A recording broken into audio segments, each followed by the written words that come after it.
Meus irmãos, bom dia. A graça e a paz do Senhor Jesus, amém. Sou natural de Belo Horizonte, nasci lá em 1973, tenho 45 anos, parece não, né? Não parece, parece que tem 47, né? 45, 20 anos de pastor na Igreja Presbiteriana do Brasil, acredita? 20 anos já completou 2 décadas. Atualmente nós estamos na cidade de Goiânia, no estado de Goiás.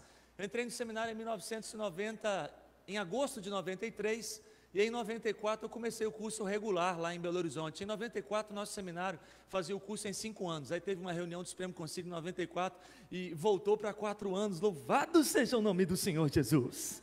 Então eu entrei para estudar 5 e com 4 eu consegui, aleluia.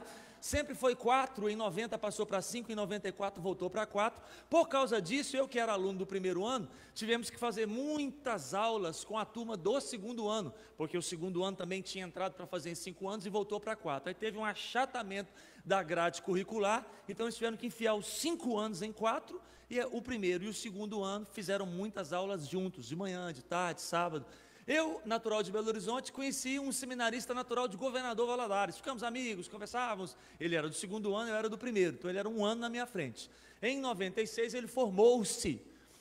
Esse seminarista era muito apaixonado por uma tal de Morgana, mandava carta para ela quase todo dia, e não exagero, em toda semana, naqueles tempos das cartas escritas, e tinha um correio perto do seminário presbiteriano lá em Belo Horizonte, onde a gente estudava. Algumas vezes eu até levei a carta para ele nos correios, que ele passava correndo e falava assim: Fábio, o professor já está na sala, você leva para mim essa carta e coloca lá, é para Morgana. Eu, apaixonado, hein? Aí eu levava, olhava o endereço. Eu nunca tinha visto nenhuma foto da Morgana, só lido o seu nome, visto ali o endereço, Rua Prudente Moraes, número 322, Centro, o CEP e tal, e tal, e tal. E só isso, mas nunca tinha visto uma foto. Aí em dezembro de 96 ele estava formando, e eu ia fazer o 4º ano ainda, em 97, a gente era um ano antes. Eu passei na hora que ele estava pregando o convite de casamento dele no mural. Aí eu falei assim: convida a gente para o casamento não, né? Ele falou assim: olha o convite aqui no quadro. Eu falei: mas não estou vendo o meu nome. Ele falou: você quer um convite para você com o seu nome, só você? Eu falei: é. Ele falou: não vou dar. O convite é esse aqui, está todo mundo convidado. Eu falei: eu vou no seu casamento. Vai nada, Fábio. Eu falei: vou, Zé, eu vou sair daqui, vou lá no seu casamento. Você vai sair daqui de Belo Horizonte no meu casamento, dia 31 de fevereiro, agora? Eu falei: vou. 1º de fevereiro. Você vai sair daqui para ir lá no dia 1º de fevereiro? Eu falei: vou, moço, eu vou lá no seu casamento, ó, dia 31 de janeiro, eu vou estar voltando de Resplendor, a cidade é do lado lá de Valadares, eu vou estar de férias lá nesse restinho. Olha aqui, ó, 31 é sexta, a aula começa na segunda, eu vou passar lá e vou no seu casamento. Vai nada, Fábio, você não vai passar lá não. E não é que eu passei? Então, dia 31 de janeiro, eu me programei para voltar de ônibus e ir direto para Belo Horizonte, mas parar em Governador Valadares e ir no casamento dele no sábado, dia 1º de fevereiro. Fui fazer contato com os meus parentes de Valadares, tinha poucos lá, eles estavam nas férias, nas praias, então eu não tinha onde ficar. Aí eu liguei para um seminarista, um amigo, e falei assim: aqui, eu estou indo no casamento do Anderson. Ele falou assim: eu também. Falou: então a gente se encontra lá, mas eu estou te ligando porque é o seguinte, me ajuda a contactar um dos meninos lá de Valadares para eu dormir na casa deles. Ele falou assim: eu vou dormir na casa do Nicodemos. Falei: então nós vamos junto. Ele falou: então pega o trem, desce aqui na cidade de Conselheiro Pena, porque eu estou aqui de carona, a gente vai junto. Aí eu desci correndo, peguei o trem, fui para a cidade de Conselheiro Pena, ele me pegou na estação ferroviária, almoçamos, entramos no carro, corremos para Governador Valadares, chegamos lá assim, no final da tarde já, era quase 18 horas. Aí tinha alguns seminaristas, ajuntaram na casa do Nicodemos, a gente deu muita risada, tomamos café ali na casa da Wanda, a mãe do Nicodemos, todo mundo pastor hoje. Aí um virou e falou assim: gente, o jantar do pastor, o jantar do Anderson é hoje. Aí os outros assim: que jantar? O jantar do casamento. Eles vão fazer uma festa hoje, não vai ter festa amanhã, vai ter hoje. Vamos! Aí nós olhamos um para o lado do outro e falamos assim: uai, mas a gente não foi convidado. Aí um falou assim: eu ouvi dizer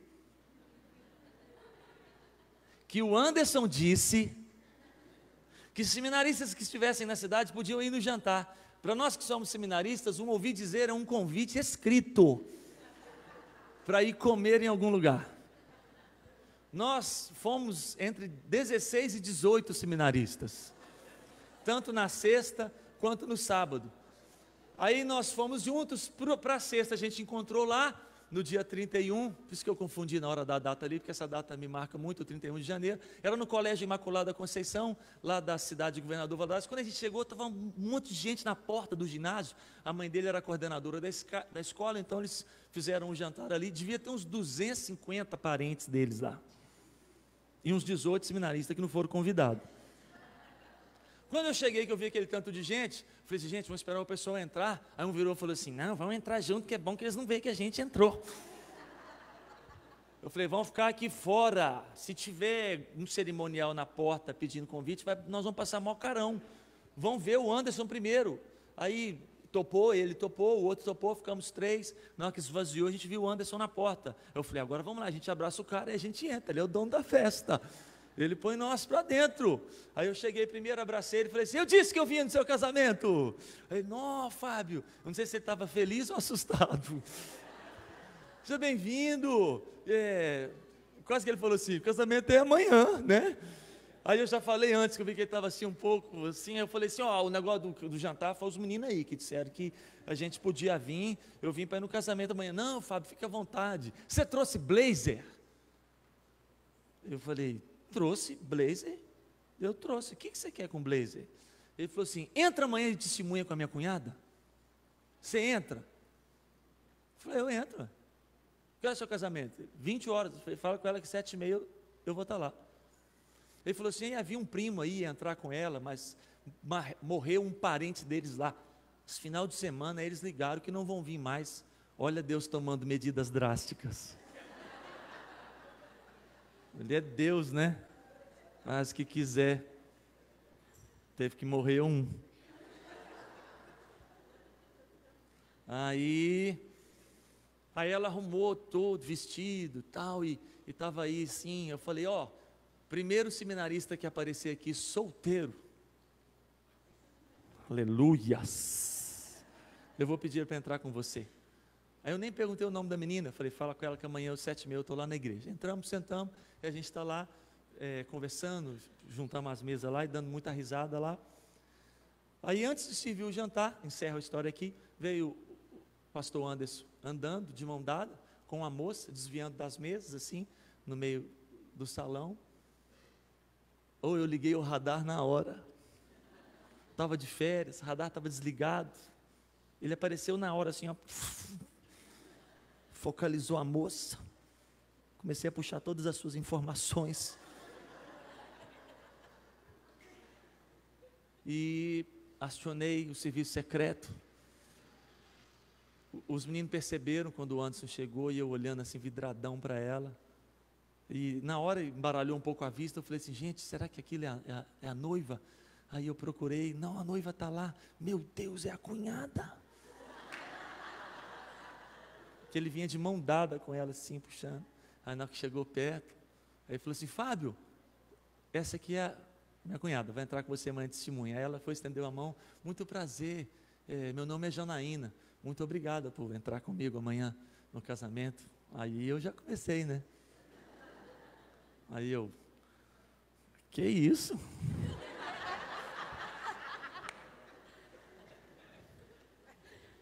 O prazer é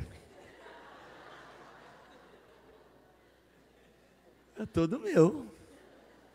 Aí foi assim que a gente se conheceu, no sábado, dia 1º de fevereiro, a gente entrou junto de testemunha no casamento. Eu fui para casa apaixonado, enviei uma carta para ela. Tempo de carta, gente, olha só, escrever assim, de caneta, assim, no papel. Escrevi uma carta para ela, a carta chegou, ela leu e me disse sim. Amém. 1 ano e 6 dias depois, dia 7 de fevereiro de 98, nós nos casamos, na mesma bate-igreja, com o mesmo bate-pastor, mesmo bate-casal de sogro e sogra, tudo lá, legal. O pastor Anderson participou lá da ministração da palavra, junto com o pastor, foi muito legal. Então assim, aí nós estamos aí há 20 anos juntos, na família e no ministério, louvado seja o nome de Jesus. Quando a gente estiver indo embora para casa, se você quiser levar CDs com mensagem em áudio, não é DVD, é só o áudio. A mídia é CD, para tornar o preço R$5. Então, manter em CD é para manter o preço lá embaixo, para esse negócio sair multiplicando por aí. Você que está com outras mídias, pega o CD, leva para casa, passa para o pendrive ou passa para outro lugar e sai distribuindo como você quiser, tá bom? Você escolhe pelo tema. Esse aqui é direção, esse aqui é convocação da ajuda. Está lá embaixo em algum lugar com o pessoal, lá perto das camisas, das coisas que estão sendo vendidas. Deixa eu dar esses dois aqui para as duas pessoas que levantarem a mão primeiro na seguinte categoria. Você que está aqui de manhã e não é membro de nenhuma igreja evangélica, posso te dar de presente? Tem outro? Tem. A senhora quer direção ou convocação da ajuda? Direção vai ser a pregação da agora de manhã, é Jonas. Convocação da ajuda é com Lázaro. Qual que a senhora quer? Então essa aqui é do Lázaro. Como é o nome da senhora? Seja bem-vinda. Deus abençoe a senhora. Quem levantou a mão aqui mais? Como é que é seu nome? Jesus te abençoe. Abre a sua Bíblia no livro do profeta Jonas, capítulo 1.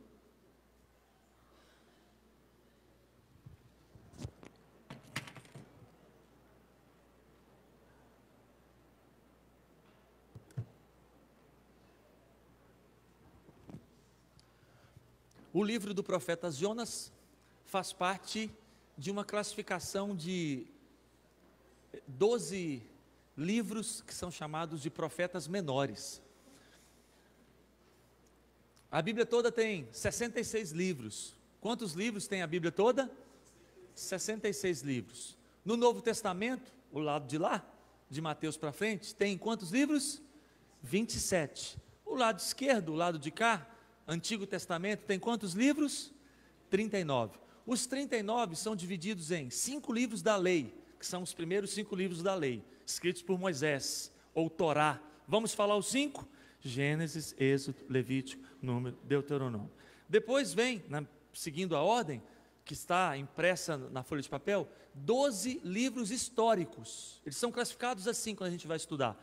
Vamos falar os 12 históricos? Josué, Juízes, Ruth, Samuel, Reis, Crônicas, Esdras, Neemias, Esther. Depois dos 12 livros históricos, estão 5 poesias. É curioso a gente ouvir que Jó é um livro de poesia. São 5 livros poéticos. Eles foram escritos em forma de poesia, estrofes, rimas e estilos da época. Então, quais são os 5 livros poéticos que tem no Antigo Testamento? Eles vêm na sequência. Vamos lá? Jó, Salmos, Provérbios, Eclesiastes e Cantares, ou Cântico dos Cânticos. Depois vem os profetas, os 5 e os 12, os 17, para fechar os 39. Os primeiros são chamados de profetas maiores. Vamos falar os 5? Isaías, Jeremias, Lamentações de Jeremias, Ezequiel e Daniel. São chamados de profetas maiores, não por importância ou por valor, mas por mais capítulos, tá bom? Foi uma divisão para se estudar, quando a gente vai estudar ou vai aprender. Aí os últimos 12 são os profetas, são chamados de profetas menores, porque são capítulos menores, são livros menores. Vamos falar os 12? Oséias, Joel, Amós, Obadias, Jonas, Miqueias, Naum, Abacuque, Sofonias, Ageu, Zacarias e Malaquias. Olha aí que legal, você falou 39 livros da Bíblia, como eu fiquei animado. Vamos para o Novo Testamento? No Novo Testamento tem 27 livros, os 4 primeiros são chamados de o registro, o Evangelho, a narrativa da passagem de Jesus sobre a face da terra. 4 registraram com 4 perspectivas diferentes. Quais são os 4 evangelhos? Mateus, Marcos, Lucas e João. Mateus escreveu para os judeus e apresentou Jesus como o Messias. É o que mais cita versículos do Antigo Testamento. Marcos escreveu e apresentou Jesus como um escravo, um servo. Aquele que serve, é o livro que mais tem ações de Jesus. Lucas escreveu sobre Jesus para os intelectuais, os inteligentes. Também não era para ser diferente. Lucas qual era a profissão dele? Lucas era, qual que era a profissão dele? Médico em qualquer planeta, tem que ser inteligente. É um negócio fora da caixa. Então Lucas era mente brilhante. Ó, para você ver, converteu, virou crente. O Espírito de Deus chamou ele para escrever o Evangelho. Você vai ver lá que ele escreve tipo cientista, depois de acurada investigação acerca dos fatos que dentre nós ocorreram, a cara de médico. Escreve desse jeito. Escreveu Lucas e escreveu Atos. Ele escreveu para os intelectuais da época. Ele foi usado por Deus para alcançar os gregos que estavam procurando o homem perfeito. Ele apresenta Jesus como o homem perfeito, o Filho do homem, o Redentor perfeito. E João, aquele discípulo amado que encosta a cabeça no peito de Jesus, uma doçura sensacional, ele apresenta Jesus como Filho de Deus, o Deus encarnado. 4 evangelhos, depois o livro que é o registro histórico da igreja, que se chama Atos dos Apóstolos. Depois nós temos as cartas gerais e as cartas paulinas, que são 13. Vamos falar as de Paulo e as outras gerais juntas? Vamos?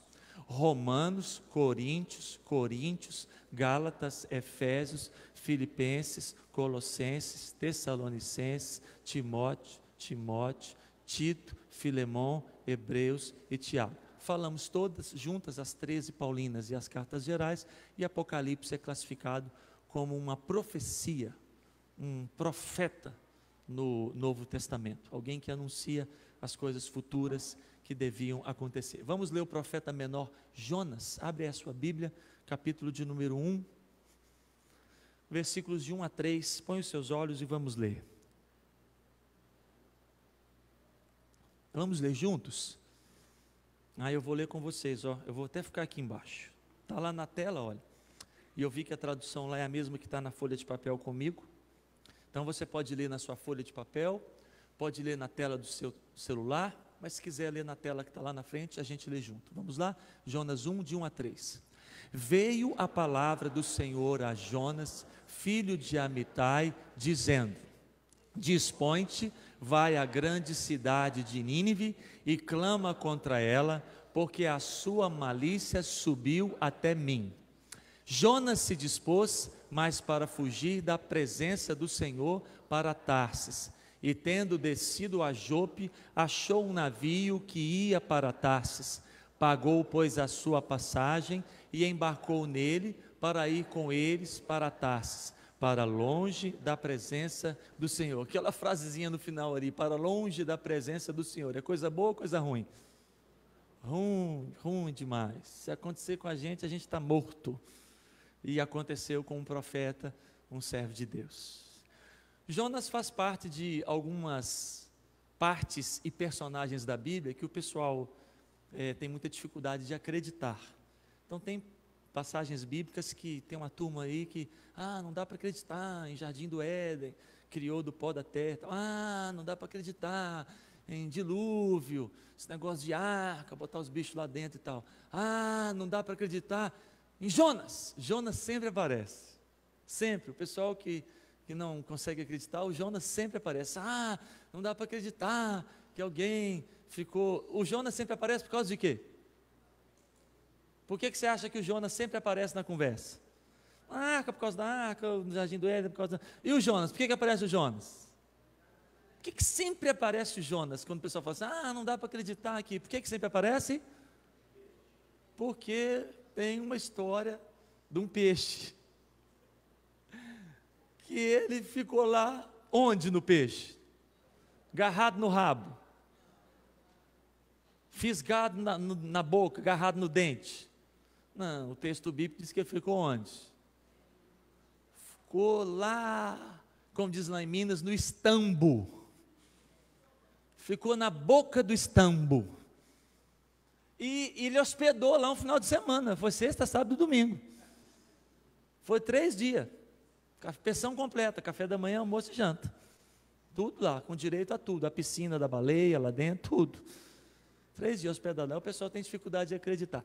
Li uma vez em um livro, que contava a história de um professor norte-americano, dava aula na faculdade, ele era pastor também, algo muito comum nos Estados Unidos, os pastores serem pastores e terem profissões muito sensacionais, extraordinárias naquela nação. Esse era professor, dizia o livro, e disse que ele, dando a aula dele, um aluno sempre perguntando: professor, o senhor crê na Bíblia? Aí ele falava assim: deixa eu dar minha aula, não vamos conversar sobre Bíblia aqui. E o menino sempre: professor, o senhor crê mesmo? Questão de céu e inferno, deixa eu dar minha aula e tal. Curiosamente, professores cristãos dão só a sua aula, e professores ateus ficam falando de Deus. É engraçado, velho. Regra geral é assim: professor cristão dá a aula dele, dá a aula, o mestrado que tem, o doutorado, e os caras que não acreditam em Deus quase que falam de teologia. Eles ficam o tempo todo nas introduções, acho que eles estão querendo pregar, não é possível, porque dá aula aí, que é faculdade, deixa esse negócio de Deus lá, o povo lá que acredita, deixa nós aqui estudar nosso negócio, mas eles querem falar, e eles falam uns negócios difíceis, gente. Olha que negócio difícil. Os meninos entram na sala de aula, o professor escreveu assim no quadro: Deus é capaz de criar uma pedra tão grande e pesada ao ponto de, depois de criá-la, o próprio Deus não poder carregá-la? Pensa num negócio difícil de se responder.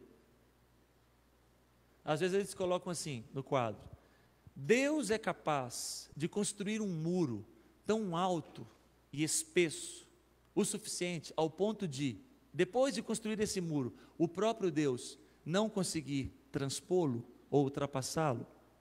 Você está entendendo a complexidade disso? Desculpe os irmãos aí que talvez não estão conseguindo entender, mas deixa eu conversar com os jovens um pouco. Quando um professor de faculdade perguntar assim, lá dentro da sala: Deus pode todas as coisas? Responda assim: não. Responda assim, tom de voz tranquilo, sem brigar. Ele perguntou, tá? Aí ele vai perguntar de novo: quem disse não? Aí ele fala: vou perguntar de novo. Deus pode todas as coisas? Você responde assim: não. Aí o professor vai andar até você e vai falar assim: você é cética? Aí você vai falar: não. Aí ele vai falar assim: você é agnóstica? Aí você vai falar assim: não. Aí ele vai falar assim: você é satanista? Satangos? Não. Porque ele está querendo dar nó na sua cabeça, né? Então vira o nó para o lado dele. Aí ele vai falar assim: você é o quê? Aí você vai falar assim: eu sou gospel, eu canto Purples.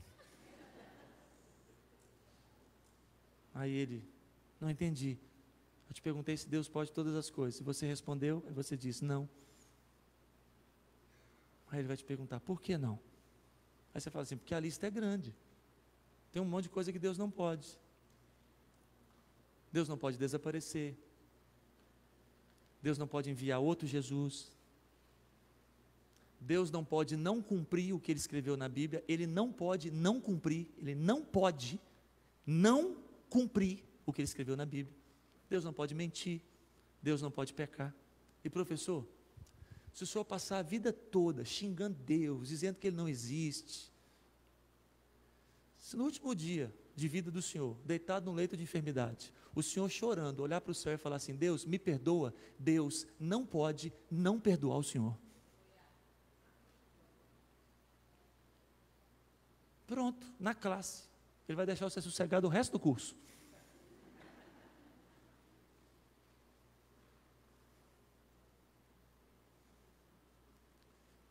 Porque o conceito de onipotência é poder todas as coisas sobre as coisas criadas.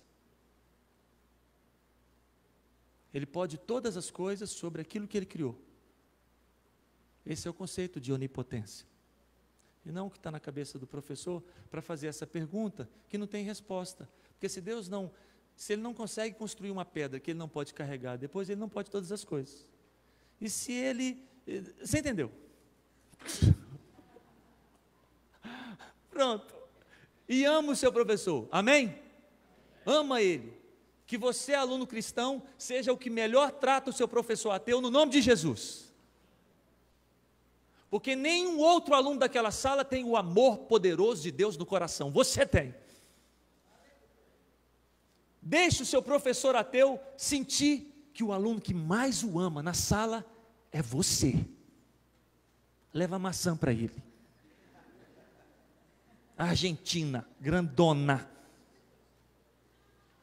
Eu estou falando de verdade. Chega perto dele, ele sabendo que você é cristão, entrega a maçã e fala assim: pastor, ou professor, eu gosto muito do senhor. Posso te dar um abraço? Seu curso vai ser tão bom.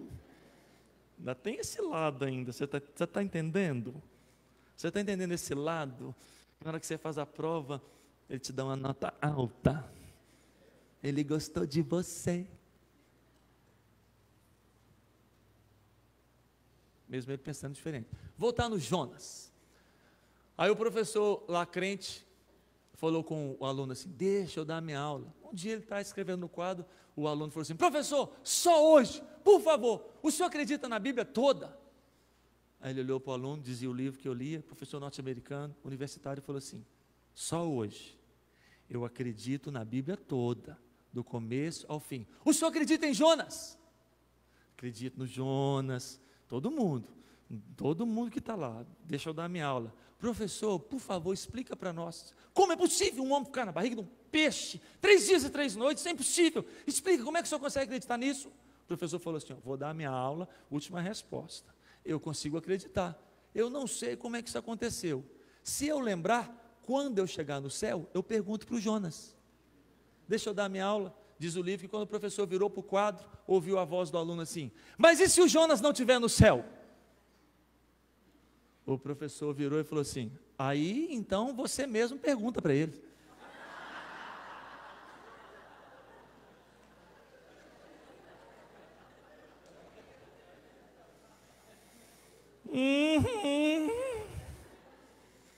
Ou esse povo inteligente, eu sou apaixonado por esse povo inteligente. Ou eles são fera até para mandar alguém para o inferno. Que categoria, né? Vai para o inferno. E o nosso Jonas ali? Nós somos muito parecidos com Jonas em vários aspectos. A humanidade de Jonas é muito parecida com a humanidade. Ele escreveu 4 capítulos, falando de si mesmo e da sua própria história, não omitiu nada para a gente. E ele foi um profeta enviado para falar de Deus para outra nação. Isso era muito diferente no Antigo Testamento. Praticamente só ele, Naum, Obadias e uns capítulos de Isaías é que fala para os outros. Os outros todos falam para Israel. Aí ele é chamado para falar para uma nação que tinha uma cidade muito poderosa, capital chamada Assíria.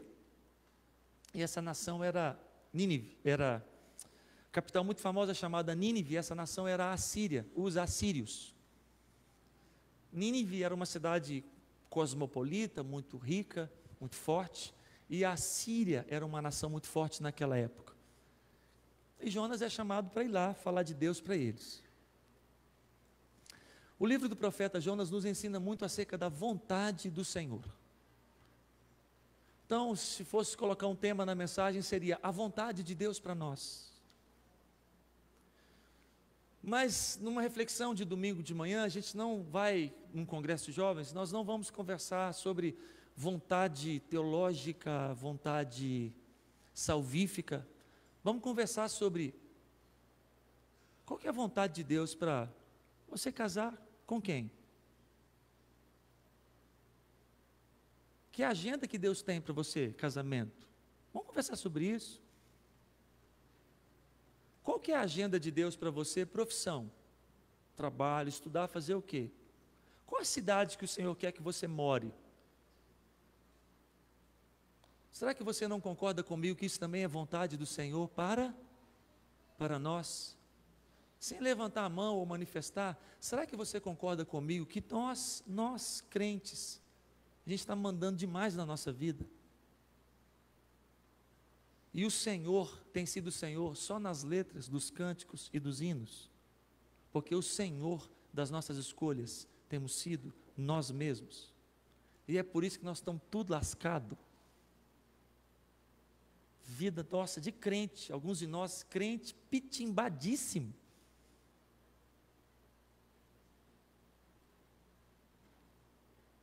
O Senhor não dá rumo nenhum para a gente. A gente faz, escolhe, compra, vende, e numa arrogância, numa soberba, que a gente investigou, olhou no Google, conversou, e não tinha nada a ver com você, isso que você está fazendo. Aí você vem aqui, visita Deus nos cultos, volta para casa, mas quem manda lá é você. Então Jonas ensina isso muito para a gente. Ele é profeta, ele é crente, Deus chega e fala assim, dá o rumo. E o Jonas parece muito com a gente, porque quem já leu os textos lá vai me ajudar a lembrar. No começo, Jonas obedece ou desobedece? É igual parecido com a gente, mas dá conta.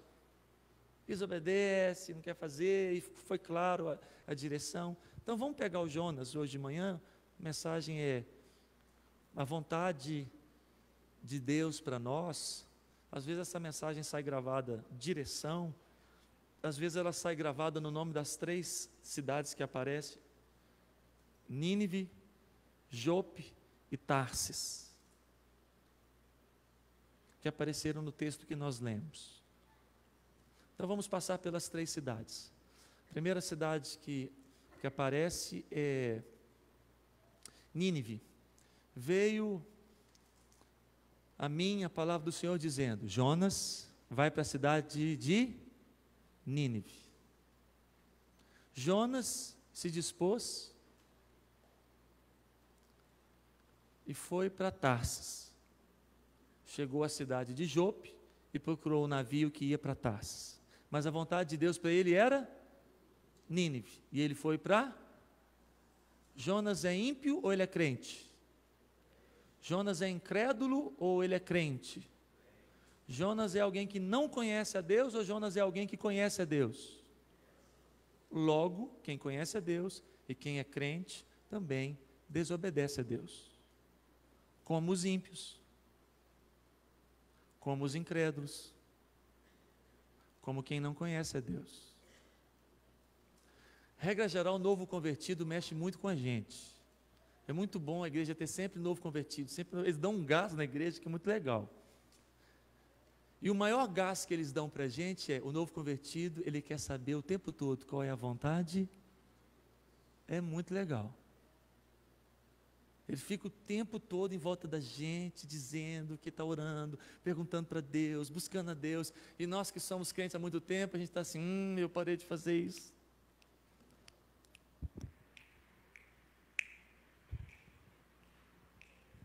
Aí a gente até volta a buscar, porque um recém-convertido está animando a gente, o coração da gente. A primeira cidade que aparece aqui no texto, em rumo de pregação, é Tarsis. Você e eu não podemos ir para Tarsis. Você e eu que somos Jonas, nós que somos crentes, presbiterianos, batistas, ou as demais denominações que estejam aqui nessa manhã. Tarsis representa o lugar dos desejos maus, do nosso coração. E nos tira da vontade de Deus, nos tira da história que Deus tinha para nós, nos tira dos... Eu não podia me casar com outra mulher, eu ia me lascar.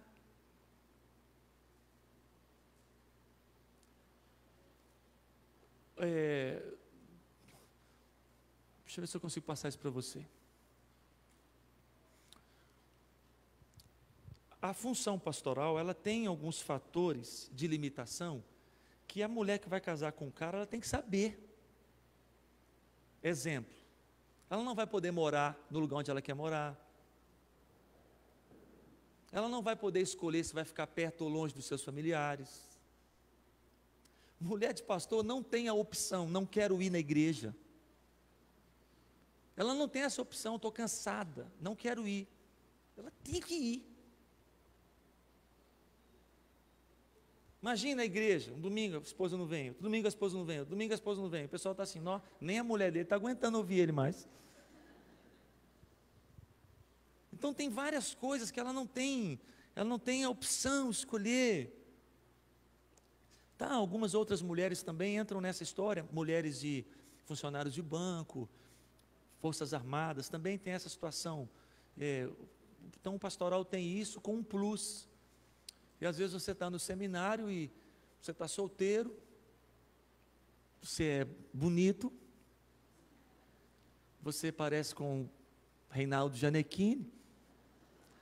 Pelo menos foi o que uma senhora achou lá em Goiânia. Fui para a porta da igreja, cumprimentando o povo lá em Goiânia, passa uma senhora, eu abraço ela, a senhora é visitante. Ela falou assim, moro no Rio de Janeiro, como é o nome da senhora? Iracema. Seja bem-vinda, dona Iracema. Ela falou assim, pastor, o senhor é muito bonito. Aí eu abracei de novo, me abraça aqui, dona Iracema. Abracei de novo, aí ela falou assim, eu estou falando de verdade. Eu falei, e eu estou abraçando de verdade? Ela olhou para mim e falou assim, o senhor parece com o Reinaldo Gianecchini.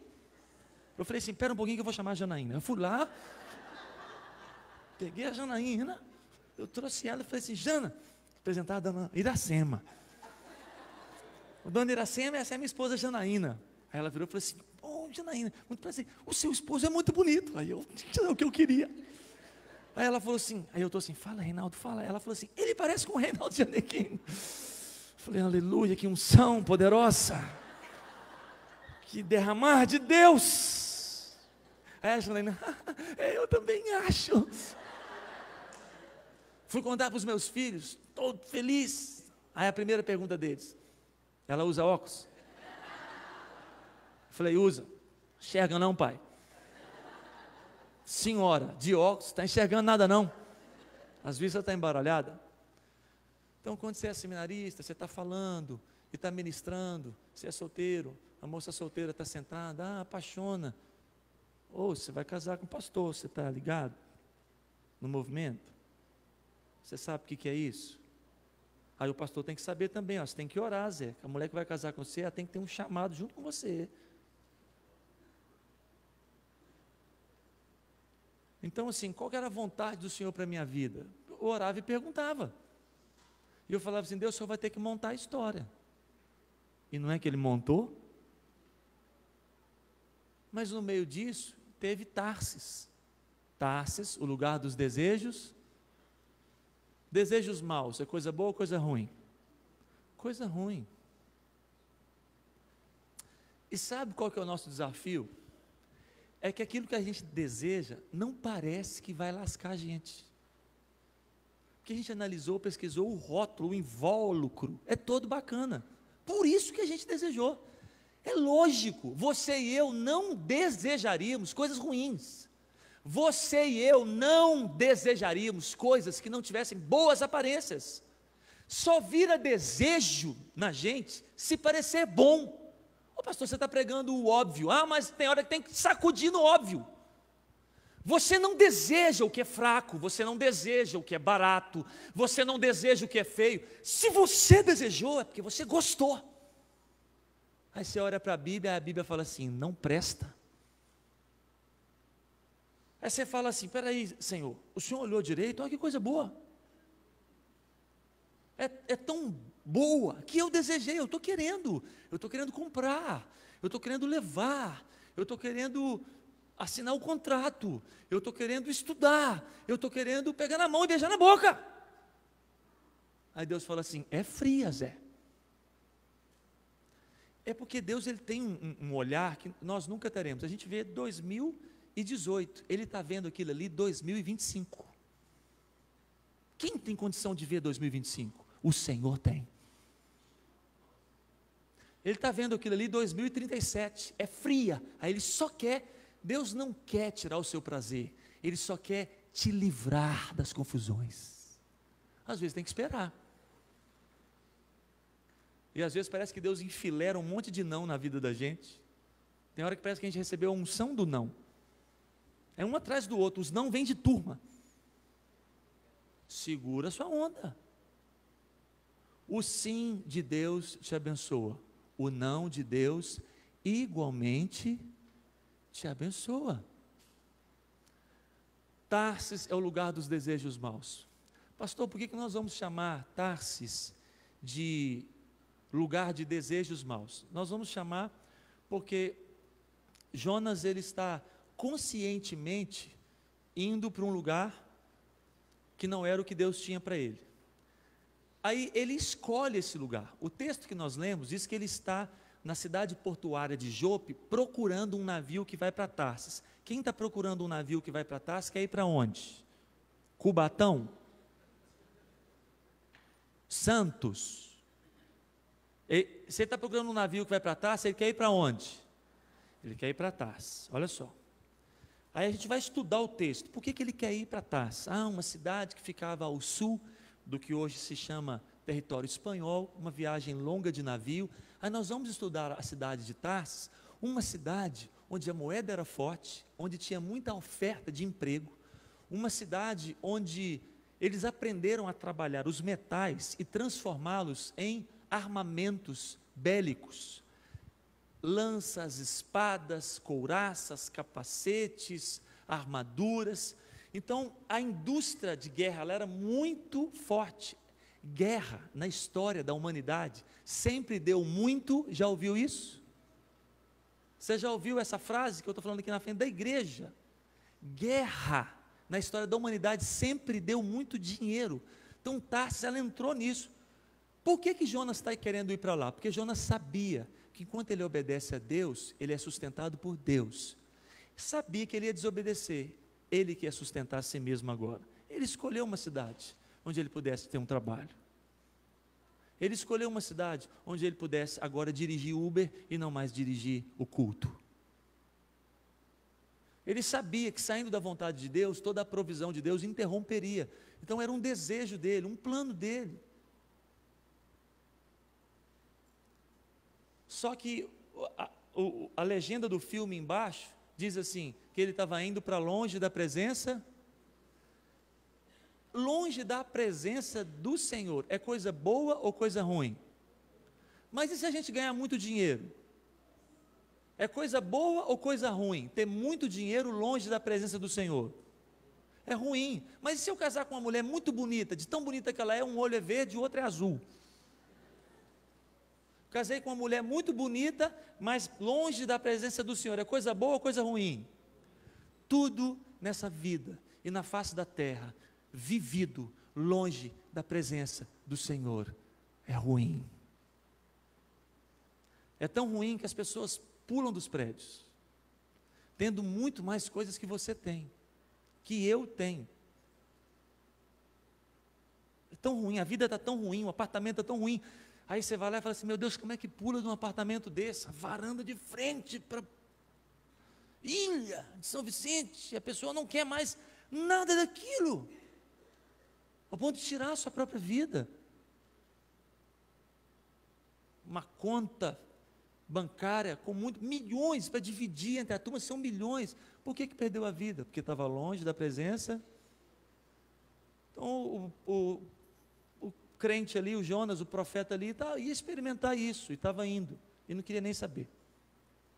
Então ele desejou Tarsis, e por mais que Tarsis era uma cidade boa, no caso de Jonas, ela era um desejo mau.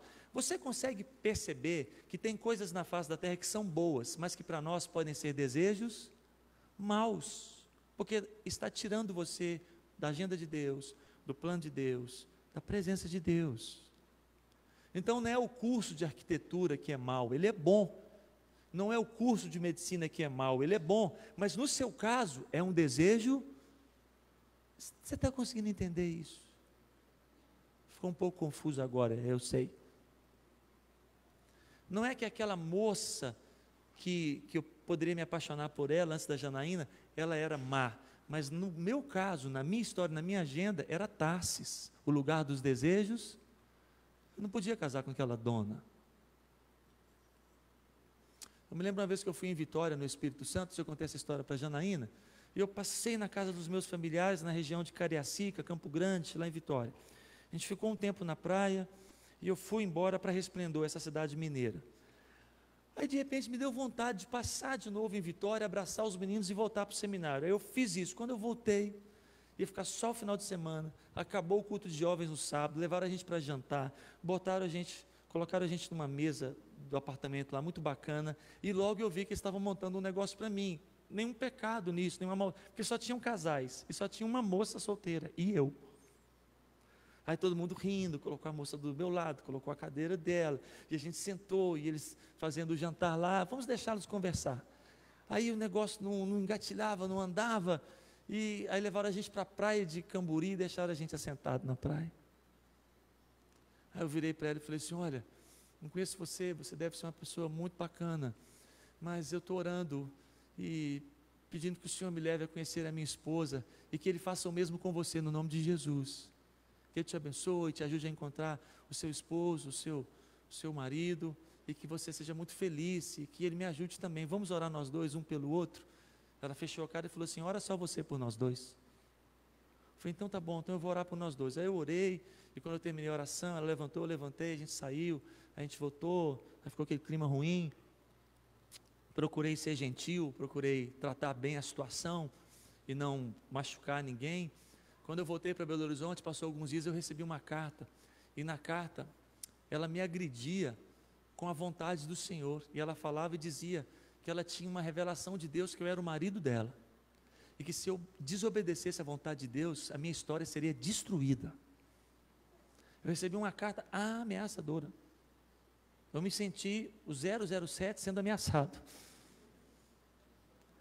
Aí me deu uma raiva muito grande, porque a carta era longa, ela falava das orações, colocou textos bíblicos, e dizia que se eu não me envolvesse com ela, eu estava fugindo da vontade do Senhor. Aí peguei a caneta, uma raiva, eu falei: eu vou pregar essa menina agora na cruz, e eu não vou pregar nem só a mão, nem só o pé não, Jesus, eu vou pregar tudo. Aí o Espírito me acalmou, colocou 2 frases, e eu mandei a carta para ela: continuo com o mesmo desejo, que Jesus abençoe a sua história, apesar de você estar desejando que a minha não seja boa. E fechei e mandei. E não era ela, eu não sabia quem era, custei saber, mas consegui esperar, louvado seja o nome de Jesus. Eu tinha uns negocinhos com Deus, que quando fosse ela, os negocinhos, um outro dia eu conto, e os negocinhos pulou, foi ali, ó.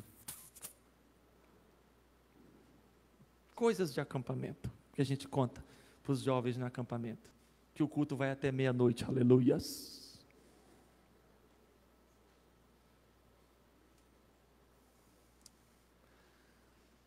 Desejo é algo que você e eu vamos ter que tomar muito cuidado, porque ele entra na gente com muita facilidade. Basta a gente ver, a gente passa a desejar. Basta a gente ouvir, a gente passa a desejar. Se a gente não vesse ou não ouvisse, talvez a gente seria mais fácil, mas não tem como não ver e não ouvir a vida. Então, aviso aos navegantes: você continuará tendo desejos maus por toda a sua vida, que não são a vontade do Senhor para você. Aí nós nos arrebentamos em planos que fazemos de saúde, contratos que assinamos, nós nos arrebentamos, as nossas empresas quebram. Tem muita coisa que acontece com o crente que não tem nada a ver com Satanás, tem a ver com a nossa falta de ouvir a direção de Deus. E dá tudo errado. A casa que a gente comprou, a gente não ora, a gente vai lá e compra, a gente se lasca, compra um apartamento, se arrebenta. Ore. O nosso Deus é um Deus que ouve, um Deus que fala.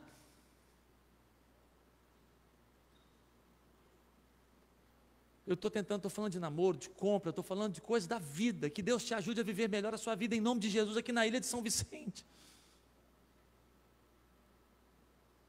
É desejo do Satanás que a nossa vida fique muito derrotada, mesmo que não percamos a salvação, porque assim nós não conseguimos anunciar Deus para ninguém. E é desejo de Deus que a nossa vida seja muito abençoada, como foi a de Abraão, como foi a de Isaac, como foi a de Jacó, para que as pessoas fiquem impressionadas com o tanto que Deus abençoa a sua vida. É interesse de Deus em se anunciar através de você, mas a nossa vida está muito lenhada, porque nós estamos fazendo os nossos desejos, e não o desejo de... E aqui eu falo de lugar onde mora, coisa que compra, empresa que abre. Você é funcionário de um lugar que Deus te colocou. Aí de repente você vai lá e pede demissão porque você quer abrir o seu negócio, e Deus não tem nada disso para você. Você está entendendo? O que Deus tinha para você era ser funcionário aqui, Ele te colocou aqui, Ele está te abençoando aqui, você está todo amparado aqui, você está todo protegido aqui.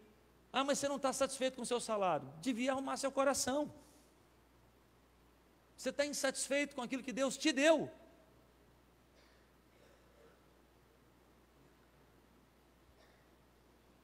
Aí você vai aqui, fala para todo mundo que vai abrir o seu negócio, e você vai, pede demissão e sai. Aí você pega todo um montante de amparo que você tinha, que fica ainda maior depois que você sai. Aí você traz aquilo tudo e investe tudo aqui, e financia a sua casa, investe aqui, e vende seu carro, investe aqui. Em 3 anos você está quebrado.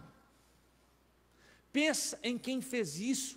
Quem na face dessa terra sabia da crise que nós passaríamos a partir do ano de 2015? Nós estávamos surfando no auge da economia brasileira. 2008, 9, 10, 11, 12, parecia que a linha econômica do Brasil era ascendente. De repente nós caímos naquilo que a economia chama de recessão. Deus sabia disso. E poderia ter protegido muitos de nós, mas nós não oramos. Abrimos negócios na hora errada. Por causa de desejo. Tarsis, o lugar dos desejos maus. Eu vi isso na minha própria casa. Eu era pequenino, 12, 13 anos. Meu pai, que de plantador de arroz, ele passou para vendedor de carros, numa concessionária Chevrolet em Belo Horizonte. Vendia somente carros 0 quilômetro. Foi o melhor período da nossa história. De repente meu pai começou a ouvir as pessoas: a gente tem que sair daqui, tem que abrir lá em Belo Horizonte, chama agência. Eu não sei como que chama aqui, lá em Goiânia chama garagem. Lá em Belo Horizonte chama agência. Eu não sei como que chama aqui na ilha de São Vicente, aqueles locais que vendem carros seminovos, que são locais menores, ficam nas esquinas. Como é que chama aqui? Loja de carro. Pelo que eu estou vendo aqui, nem tem nome. Pelo que eu estou vendo aqui, não tem nem nome. Lá em Goiânia é garagem, Belo Horizonte é agência. Aí meu pai ouvindo. Aí meu pai começou: eu não quero mais ser funcionário da Motorauto. Eu não quero mais trabalhar para os outros. Eu não quero. E meu pai presbítero, membro da igreja: eu não quero mais ser funcionário. Eu não quero mais. Eu vou sair. E minha mãe de oração: bem, minha mãe crente, minha mãe sempre foi a parte mais crente da nossa história. Meu bem, vamos orar. Não, Jandira, eu já pensei. Não, Jandira, eu já olhei. Daqui a pouco chegou meu pai lá com as caixas, tudo, fez tudo, e saiu e comprou um lote, construiu uma agência, e colocou o nome dele, Darcy Veículos, e nós nos lascamos. Pensa numa quebradeira. Enquanto ele estava na Motorauto, recebendo salário todo mês, nós morávamos numa casa de 2 andares, a história foi aumentando, e no 2º andar da casa tinha mesa de ping-pong, tinha mesa de bilhar, tinha uma sauna lá em cima, tinha uma piscina lá no fundo. Era uma bênção. Pensa num negócio que regaçou geral. Meu pai só andava de carro 0, agora nós estávamos quase que andando igual os Flintstones. E não foi Satanás. Você consegue perceber isso? Sabe quando que meu pai resolveu fazer isso? Na época que a ministra da Fazenda, Zélia Cardoso, os mais novos não estão entendendo nada do que eu estou falando. Agora eu vou olhar com os cabelinhos grisalhos e vocês vão lembrar. Já tem gente assim: Meu pai resolveu fazer isso na hora que a ministra da Fazenda tomou o dinheiro de todos os brasileiros, confiscou todas as poupanças. Todo mundo que tinha dinheiro em poupança não pôde pegar por muito tempo.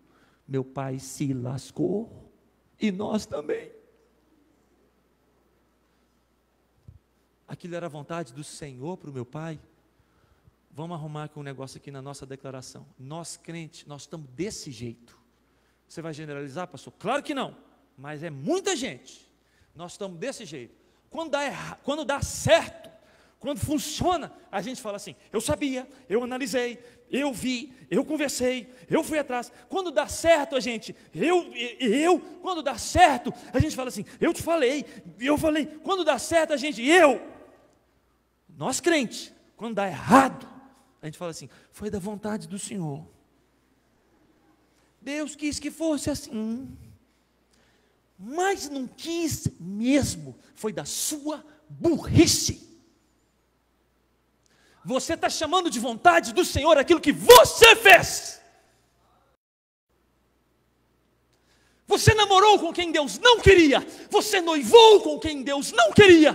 Você casou com quem não podia. Não é vontade de Deus. E Deus te avisou. Avisou. E você, como Jonas, teimou e foi.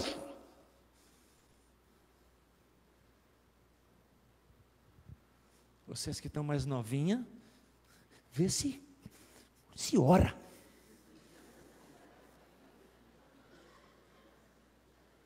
Vocês não têm ideia dos meninos doidos que tem na face dessa terra.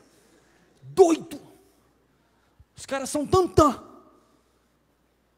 Não casa não. Casar, xureque.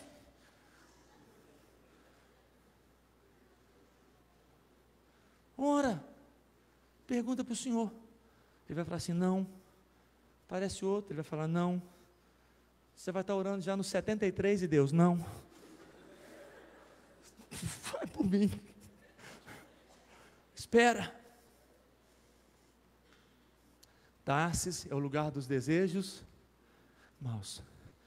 Jonas podia ir para Tarsis? Não. Porque a vontade do Senhor é que ele fosse para... Mas ele obedeceu ou desobedeceu? Quando ele está indo, o que aconteceu? Na viagem, no transatlântico. Sabe qual era o nome do navio?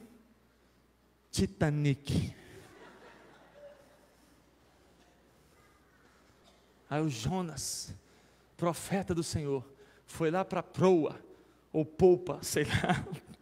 E ó, na hora que estava viajando, na hora que o navio saiu, ele fez assim, ó.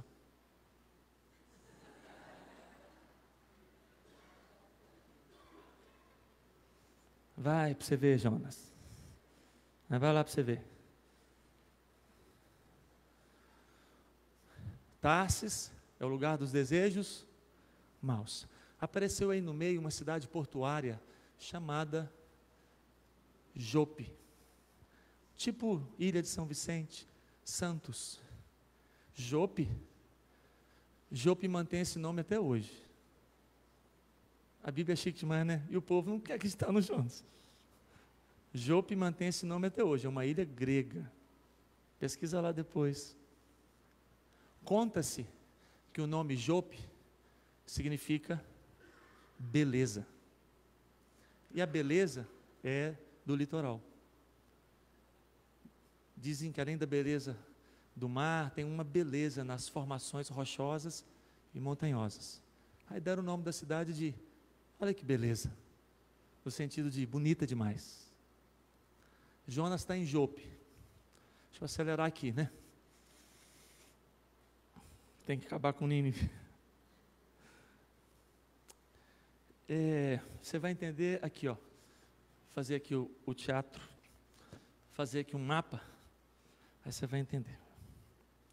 O Jonas está aqui, na região da Palestina, aqui na frente do latão. Aí veio a palavra do Senhor para Jonas: vai para a cidade de Nínive. Aí a palavra de Deus para Jonas foi: vai para a cidade de Nínive. Então é a ponta daquele microfone lá. Jonas foi para Nínive, sim ou não? Não. Ele foi para qual cidade? Tarsis. Tarsis é a ponta do outro microfone lá. Isso aí depois você olha nos mapinhas antigos que você vai ver. Para ir daqui para lá, só tem terra, só tem terra, só tem terra, só tem terra, só tem terra. Chegou em Nínive. Para ir daqui para lá, só tem água, só tem água, só tem água, só tem água, só tem água. Chegou em Tarsis. Por isso que ele sai daqui, vem para Santos, ó, Jope, que aqui tinha um porto. Porque ele precisa de quê para chegar lá em Tarsis? Ele precisa de um navio. Olha só. Na história de Jonas, nós que estamos lendo e lembrando, a história dele tem navio? A agenda de Deus para ele tem navio? A agenda de Deus para ele tem porto? O que Jonas tinha que estar procurando? Ele tinha que estar procurando, só tem terra, ele tinha que estar procurando um camelo bom, na localiza de camelos da época, um cavalo bom, ou um chinelo, uma sandália boa, porque a vontade de Deus para ele não tinha navio, não tinha água, a vontade de Deus para ele tinha terra. Aí nós vamos chamar Jope de lugar das atitudes erradas. Tarsis é o lugar dos desejos maus. Contexto aberto, me perdoe não estar voltando e lendo os versículos, mas acho que você está percebendo que eu estou em cima de todos eles.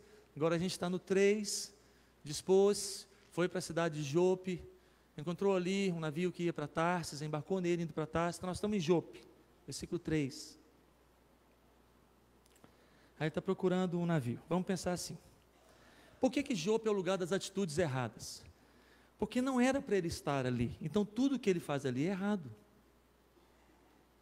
Não era para ele estar fazendo esse movimento, não era para ele estar fazendo esse projeto, não era para ele estar comprando essa passagem, por isso que vai dar tudo errado.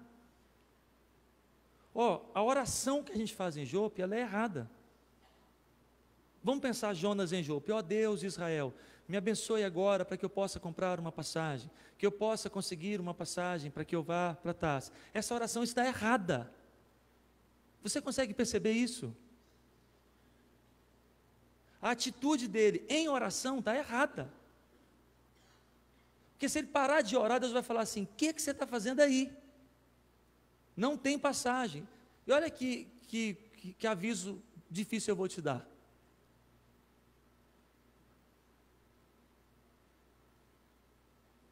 A vontade de Deus para mim é uma, e assim como Jonas, eu consigo fazer outra coisa. Eu consigo comprar uma passagem para onde o Senhor não quer que eu vá. Eu consigo abrir um negócio que o Senhor não quer que eu abra. Eu consigo comprar uma casa que Ele não quer que eu compre. Eu consigo começar um namoro que Ele não quer que eu nem pegue na mão daquela menina ou daquele rapaz. Eu consigo. E você também. Então ele compra a passagem. Não é pegadinha. É lógico, pode responder em paz. Oração é coisa boa ou coisa ruim? É coisa boa, mas ela pode ser certa e pode ser errada. Presente é coisa boa ou coisa ruim? Boa, mas ele pode ser certo, ele pode ser... Então vamos pintar aqui 2 quadros em Jope, para a gente encerrar com Nínive. Relógio seus ali passa mais rápido do que lá em Goiânia. Mas é congresso jovem, segura aí, é só hoje que termina mais tarde. E hoje de noite também.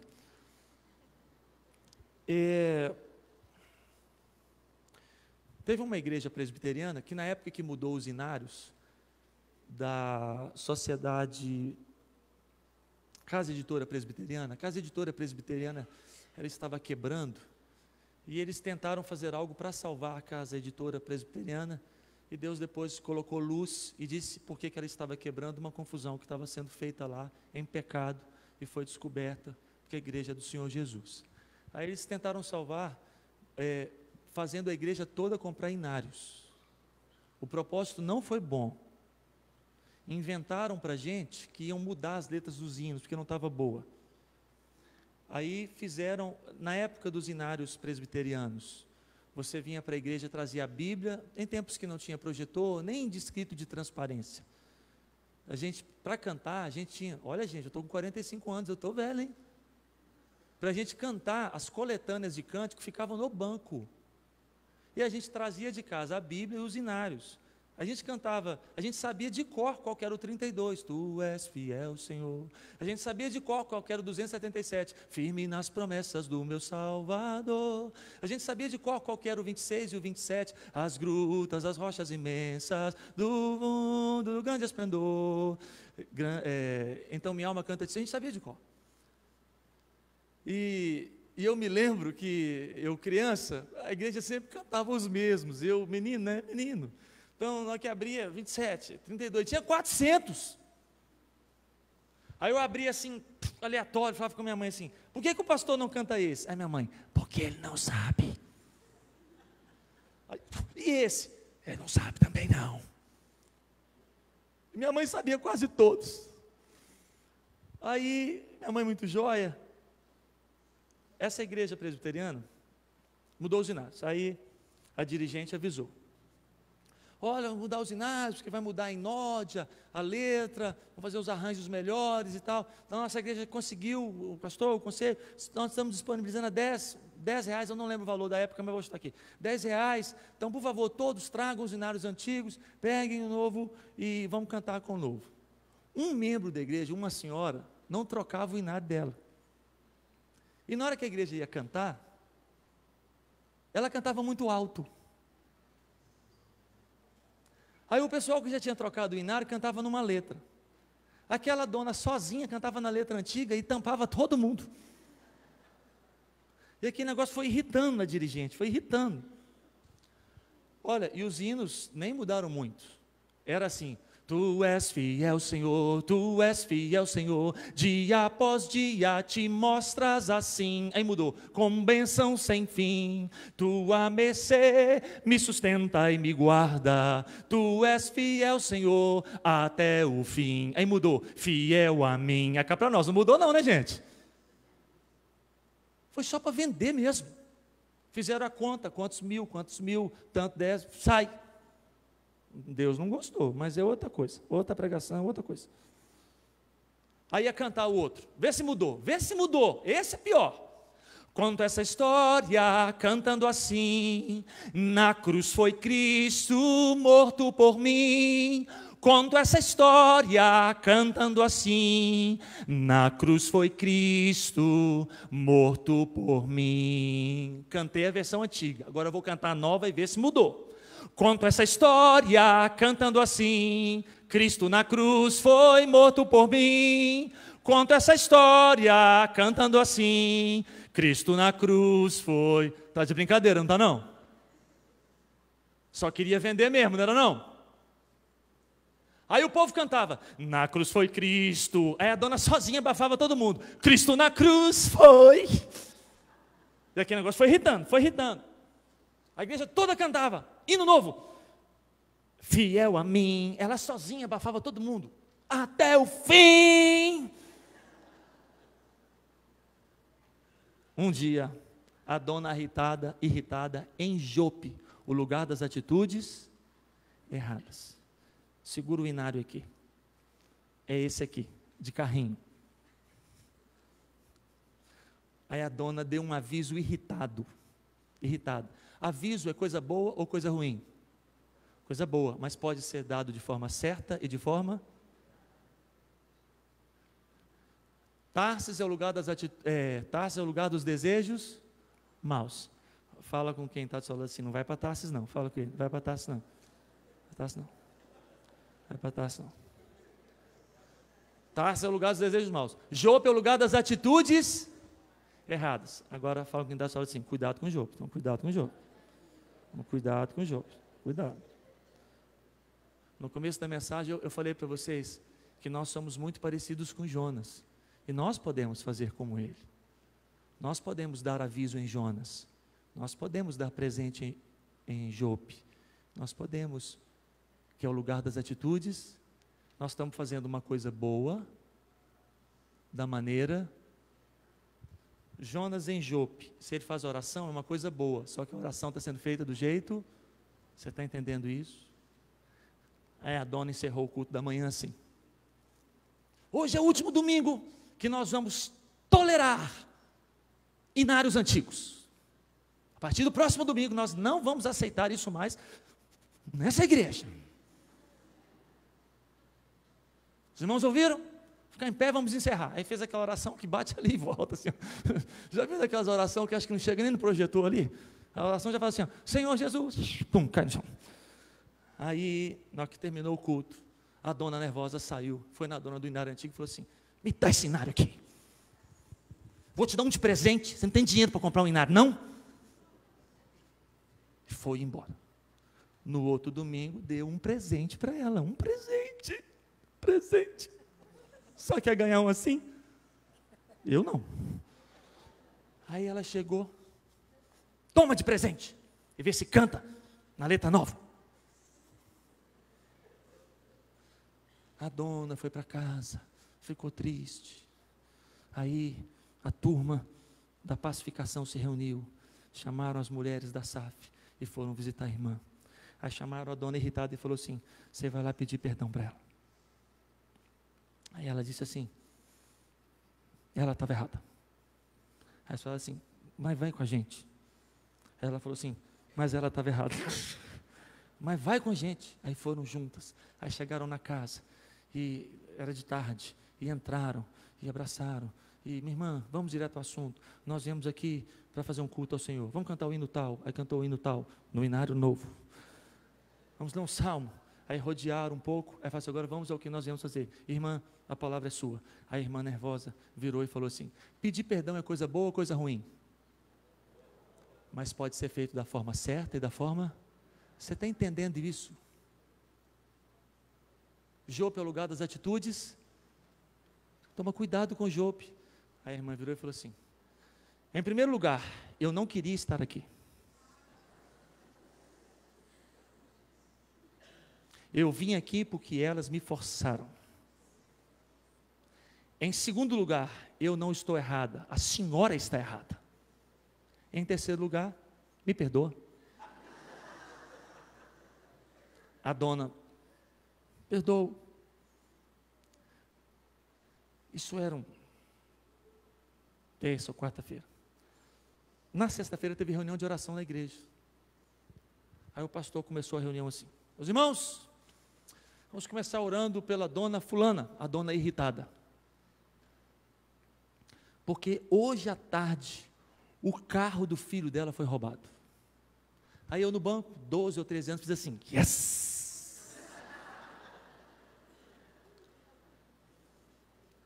Meus irmãos, a dona irritada, muito angustiada, porque o filho dela depende desse carro para trabalhar, o carro não tinha seguro. Vamos ficar em pé e vamos orar, porque o carro foi roubado. Eu de novo, yes! Olhei para o meu pai, nós dois rosnamos igual cachorro um para o lado do outro. Eu olhei para o meu pai e fiz assim, ó. Meu pai olhou para mim, quase que a gente latiu. Porque a dona do inário era minha mãe. E eu vi essa cena toda. Toda. Aí no banco, nós sentados lá. Minha mãe sempre foi a parte mais crente da nossa casa. Aí eu... Meu pai... Aí estavam meus dois irmãos assim, entre eu e minha mãe. Aí eu estiquei o pescoço para olhar para ela. A mulher estava com a cabeça baixa, pingou uma gota do nariz dela assim. Aí eu fiquei olhando para ela, parece que ela sentiu alguma coisa de mãe, né? Aí ela abriu o olho, limpou, olhou para mim e falou assim, vamos orar pela dona fulana, ela está sofrendo. Eu falei assim, mãe, eu não sou crente não, mas... Sou não é possível. Mas foi assim que Jesus ensinou, não foi? E ele aperta o nosso calo ainda mais, ele fala assim, quando for seu inimigo, e a dona nem era inimiga, ela só estava irritada, né? Mas Jesus não fala da dona irritada, ele fala do quando for seu inimigo, abençoa. Esse Jesus nosso é diferente de muitos crentes. Você olha para Jesus é de um jeito, você olha para os crentes está diferente. Quando for seu inimigo, abençoa. Orai pelos que vos perseguem.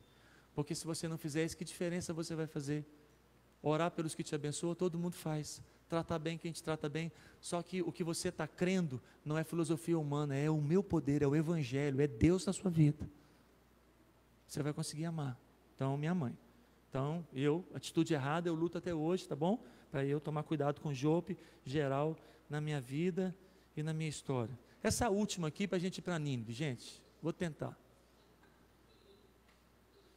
Janaína e eu fomos parar num grupo de estudo da Igreja Batista da Lagoinha. Eu já era pastor na 9ª Igreja Presbiteriana de Belo Horizonte. A gente foi assistir um culto na Lagoinha. Quando acabou, vários estandes, aí tinha assim, curso Criando Filhos à Maneira de Deus. Aí a Janaína falou assim, vamos fazer esse curso? Aí nós fomos lá, matriculamos, coloquei Fábio Luiz de Carvalho, profissão eu deixei em branco, para tentar ocultar a minha identidade, porque eu ia sentar num curso numa casa.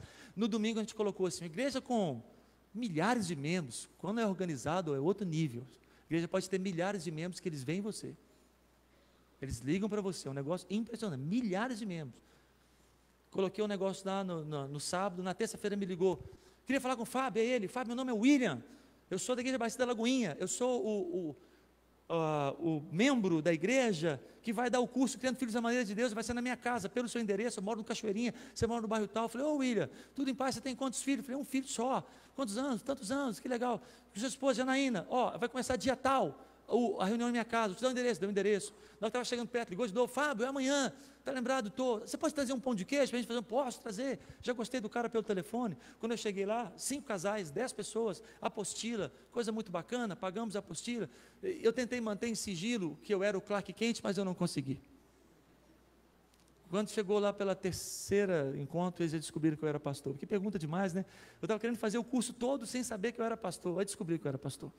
Aí o William descobriu, a esposa dele descobriu, coisa linda, membro da igreja, ministrando, porque aprendeu, porque era um bom pai, uma boa mãe, pode ministrar em casa, os cursos eles dão em casa para multiplicar, porque não dá para fazer na igreja, são milhares de membros, enfim. Estamos fazendo. Lá na certa altura, uma dona chegou perto de mim e falou assim, eu preciso conversar com você e com a Janaína. Aí a gente saiu para lá, ela falou assim, a gente era pastor, né, eu ouvi falar, você pode me ajudar aqui? Podemos? Ora por mim? Pode. Minha filha não conversa comigo tem 2 anos. Quantos anos tem sua filha? 14. Então, foi com 12? Foi com 12. O que aconteceu lá atrás? Ela tinha 12 anos, ela foi fazer um trabalho na casa das amigas à tarde, aí quando ela chegou em casa, eu estava lavando as vasilhas, e ela virou e falou assim, mãe, tem uma coisa para te contar. Aí eu continuei lavando as vasilhas e falei, conta, o que você tem a me contar? Quando seu filho adolescente falar que tem uma coisa para te contar, você para tudo. Você aperta a tecla pause, porque se ele virar e falar assim, depois eu conto. Não conta, nunca mais. Aí pode contar. Ela falou assim, sabe, mãe, ontem eu estou contando depressa porque tem que gravar. Mano, a gente vai fazer o trabalho na casa da fulana. Nós bebemos cerveja. Aí a mãe já começou, o quê? Vou dramatizar. Ela não fez isso, mas deve que foi. Ela contando, eu imaginando a cena. Eu sou meio dramaturgo. O quê? Aí parou. Você bebeu cerveja? Mas foi só um pouquinho. Não, mãe, nós bebemos tudo. Tudo o quê, minha filha? Mãe, calma, deixa eu contar tudo. Eu não sei como é que essa menina conseguiu contar até o final. Mãe, estavam só nós em casa. A geladeira estava cheia de latinhas de cerveja. Eram várias. Nós abrimos todas e tomamos todas. Eu fui a primeira a acordar. Estávamos todas na sala, no chão, nuas. Eu não sei o que eu fiz. Eu não sei o que a gente fez. A mãe partiu para cima da menina de porrada. Sentou o pau. Ela contando para a gente. Janaína, eu sei que eu errei, eu fui para cima, mas eu bati tanto, eu batia com a mão, eu batia com o pé, eu fiquei imaginando a capoeira que foi. Porque, gente, mãe nervosa, quando quer bater na gente, chinelo vira bumerangue. Parece míssil teleguiado. Não adianta correr, ela acerta a gente. Mãe nervosa, eu fico com a sensação, se botar uma mãe dentro do octógono, ela dá no cara. Aí ela falou que deu na menina uma surra, botou ela no quarto, entrou, bateu mais um pouco, voltou, o marido chegou, contou para o marido, mas ela fez pior do que essa surra. Ela pegou o telefone e ligou para a mãe das meninas. Foi pior do que a surra. E ligou e não falou com ela que ligou. Quando ela chega na escola no outro dia, as meninas querendo dar um outro pau nela. Juntada na porta da escola, porque as mães ficaram sabendo através da sua mãe. Aí Janaína e eu sentamos e falamos, a senhora já fez tudo errado, já lascou geral. Como é que está a menina da senhora? Minha menina agora está com o cabelo assim, está assim, fez aquilo outro. Ó, o que a senhora vai fazer é o seguinte, a senhora vai chegar em casa, sentar perto dela, não quer conversar comigo? Não, senta no quarto, senta na cama, olha para ela, tenta encostar a mão nela e falar assim, minha filha, me perdoa. Aí a senhora fica só assim, me perdoa, só isso. Eu errei, me perdoa. Pede perdão. Pastor, mas só isso. Não explica, não justifica, não volta a história. Só falei assim, se conseguir chorar vai ser melhor ainda. Mas me perdoa.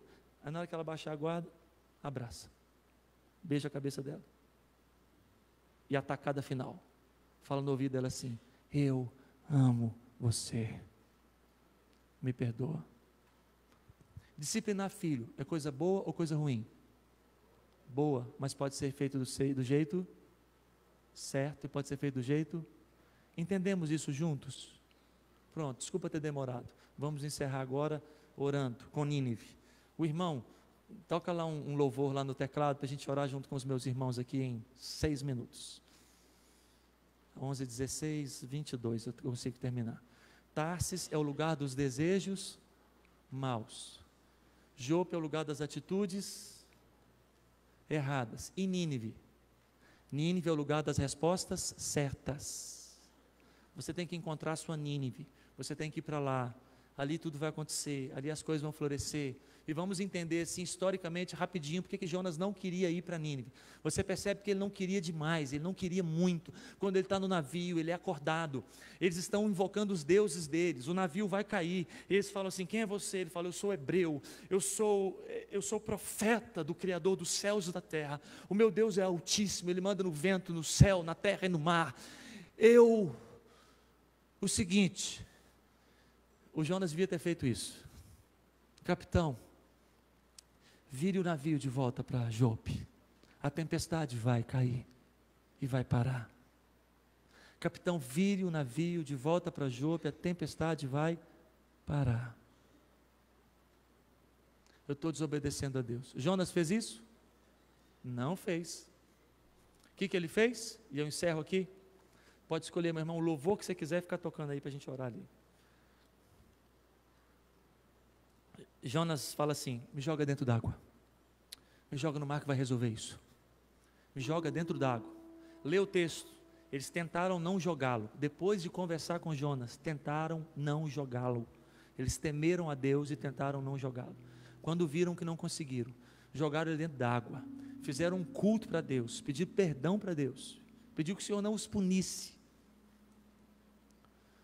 Jonas não queria ir para Nínive de jeito nenhum. Tentou resolver o problema dos caras no barco, indo para dentro d'água. Quando ele caiu dentro d'água, vou morrer, beleza, acabou. Aí, sons, água, rodando, deve que ele pensou que estou morrendo afogado, estou morrendo. Deve que ele rola, imaginou, não, a morte a gente vai rolando, vai chegar onde? Aí ele cai num lugar escuro e ele escuta assim.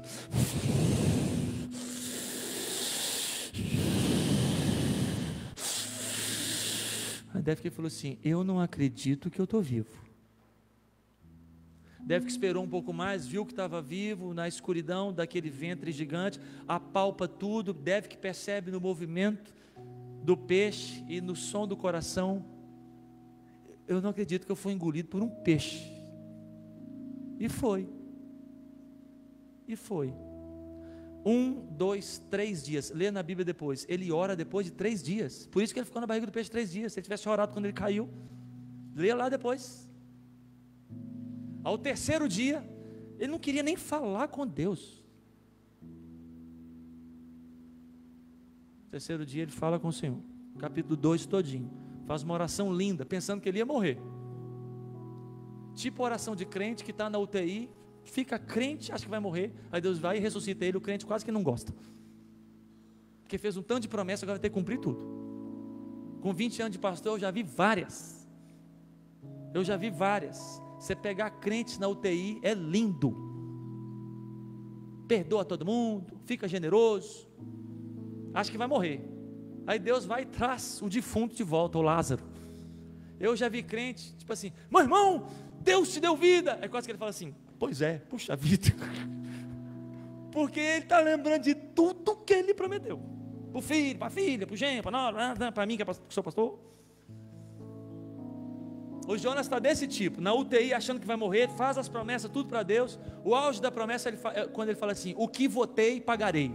Quando ele fala isso, o que votei, pagarei, Deus entendeu o seguinte: o voto do profeta era feito diante do povo, e ele se comprometia publicamente com frases dele, 2 coisas, ele falava assim: Israel, eu prometo dizer o que de Deus eu ouvir. O segundo voto desse voto era: Israel, eu me comprometo a ir aonde o Senhor me enviar. Então quando Jonas falou assim: o que votei, pagarei, dentro da barriga do peixe, achando que ele ia morrer, Deus virou para o peixe e falou assim: na praia. Acabou a oração, então eu imagino que o peixe saiu, E o Jonas tipo assim, agora nós vamos morrer. Deve estar brigando com alguém.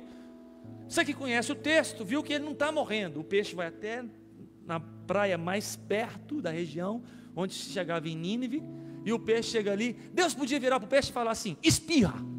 Deus podia virar para o peixe e falar assim, espirra. Aí o peixe ia espirrar, o Jonas ia sair. Deus podia falar com o peixe assim, tosse.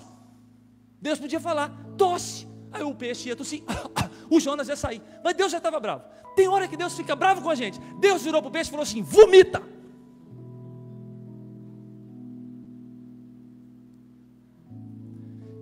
Não queira conhecer a ira de Deus.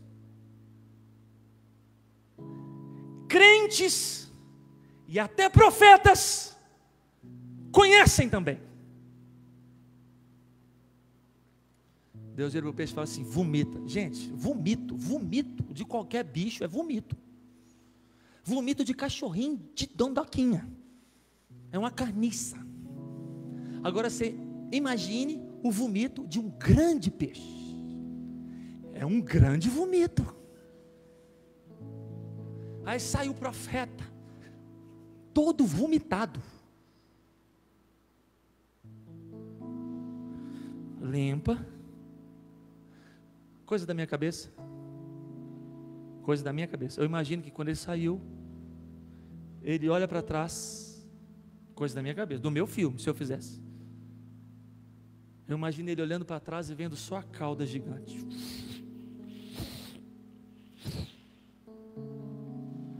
Dá uma limpada.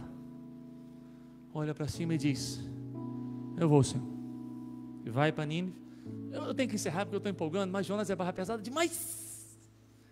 Ele vai pregando, torcendo para ninguém converter. Os estudiosos dizem que você levava 3 dias para percorrer Nínive inteira. Ele pregou nela toda num dia só. Pensa na correria. Um sermãozinho ruim. Numa correria, ele gritava assim, Ninivitas, Deus vai acabar com vocês. Ia para o outro lado, Ninivitas, é isso mesmo. Ia para o outro lado, Ninivitas, eu não quero nem estar aqui para ver. E pregou a mensagem que a malícia de vocês subiu até Deus, e Ele vai destruir vocês. Ele sai de Nínive, e ele senta para ver a cidade ser destruída.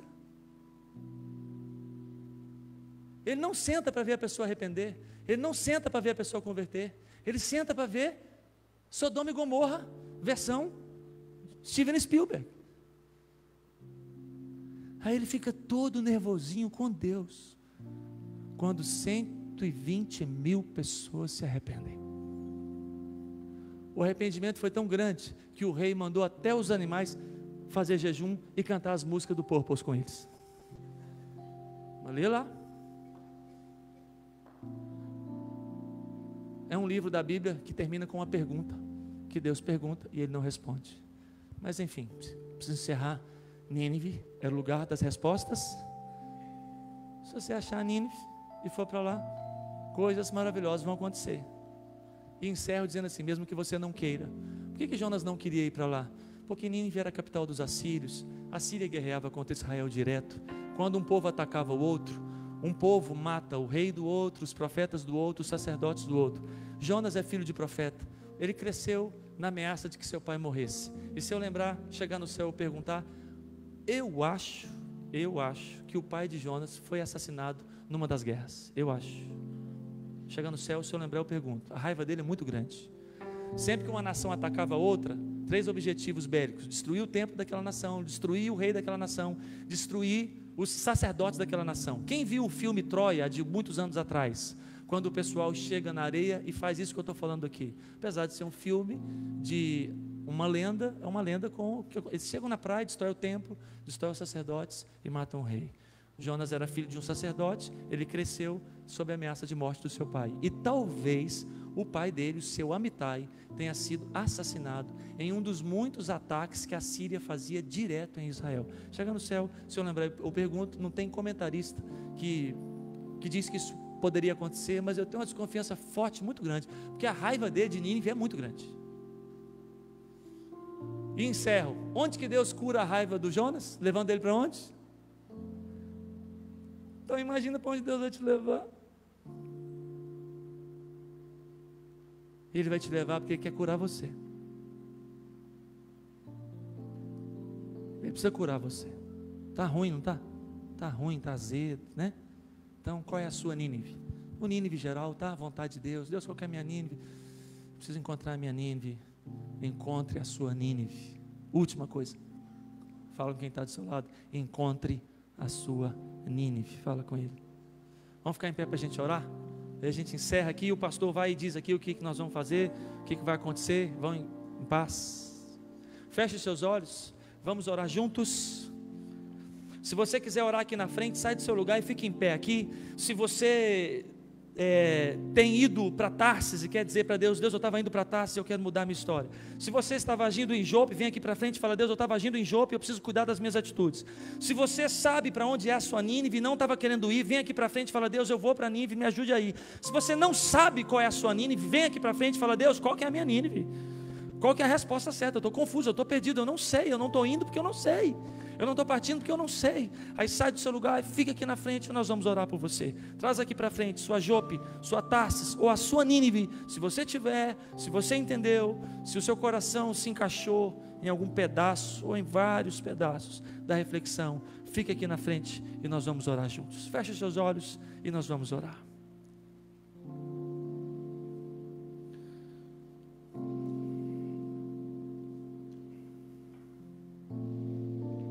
Se você vai vir, esperar mais um pouquinho para que você venha, fique aqui na frente e a gente orar junto.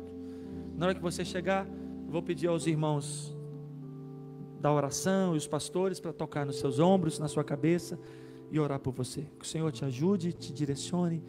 Ele te ama, Ele ama você, Ele ama Jonas, Ele ama os ninivitas, Ele ama mesmo. Nosso Deus, cheio de amor, Deus amoroso, Deus amoroso. Os irmãos podem tocar nos ombros deles, na cabeça e orar por eles. Você que ficar nos bancos ou ficou nos bancos, se quiser, segura na mão de quem está do seu lado e levanta ela assim para cima para a gente orar junto. Somos todos muito parecidos com Jonas, nos nossos desejos maus, nas atitudes erradas que temos em Jope e na necessidade de achar a resposta certa. Segura na mão de quem está do seu lado, levanta ela assim para o alto e vamos orar juntos. Senhor, em nome de Jesus, nós oramos de mãos dadas, nos identificando muito com a humanidade de Jonas e a fragilidade dele, que é como a nossa fragilidade. Mesmo sabendo o que é certo, fazemos o que é errado. Em Romanos, o apóstolo Paulo luta com isso e declara para nós que ele também tem essa luta. Atitudes erradas, palavras erradas, frases erradas. Também, ó Deus, opção, escolha, direção. Não é tão fácil assim perceber os rumos que o Senhor está dando, e a nossa volúpia, a nossa pressa, a nossa ansiedade, a nossa precipitação nos faz errar, e errar muito, e errar grande em várias situações da vida. E nós oramos e pedimos que o Senhor nos livre dos desejos maus, de nos capturarem, de nos, ó Deus, agrilhoarem, nos prenderem em jaulas e em prisões. Abençoe não somente as nossas vidas, mas os moradores da ilha de São Vicente. Que o Espírito do Senhor comece a conduzir as suas mentes e os seus corações. Que uma ação e um mover de salvação do Senhor possa cair e andar nesse lugar. E nós que estamos te buscando, reconhecemos a nossa fragilidade, as nossas deformidades. Pedimos perdão ao Senhor e rogamos que o Senhor direcione as nossas vidas. Todos nós, os mais novinhos, nós os mais adultos, os nossos irmãos amados, idosos, queridos de cabelos grisalhos, ainda continuam tomando decisões e precisam da orientação do Senhor. Abençoe a todos nós e de alguma maneira nos levante para abençoar uns aos outros, com uma boa palavra, com um bom exemplo, um bom testemunho, uma boa inspiração, um bom conselho, uma oração, um bom ouvido, para ouvir um ao outro e ajudar, e a dizer, não faça isso, isso não é bom, isso não é de Deus, isso não vai acrescentar nada em você. Abençoe a nossa vida e a nossa história. Te agradecemos por essa manhã, com ações de graça, entregamos em tuas mãos as nossas vidas, em nome de Jesus, amém.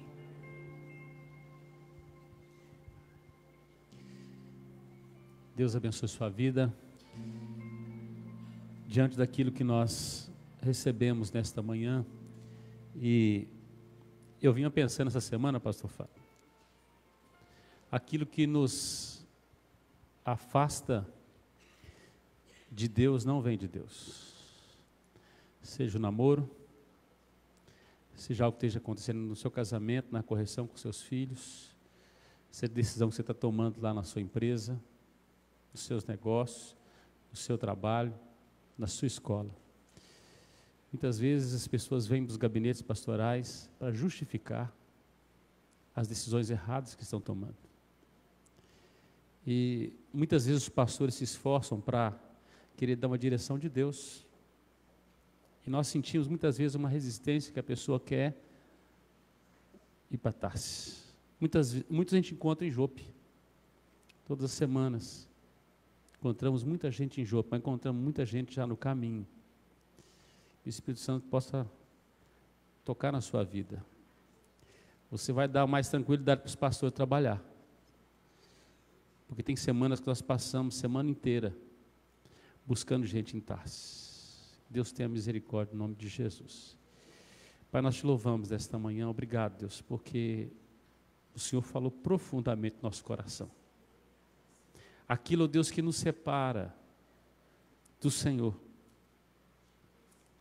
Seja, ó Deus, a decisão por um namoro, seja a decisão por uma profissão, seja a empresa, ó Deus, que de repente, ó Deus, há um empreendimento, desejo, seja, ó Deus, dentro do casamento,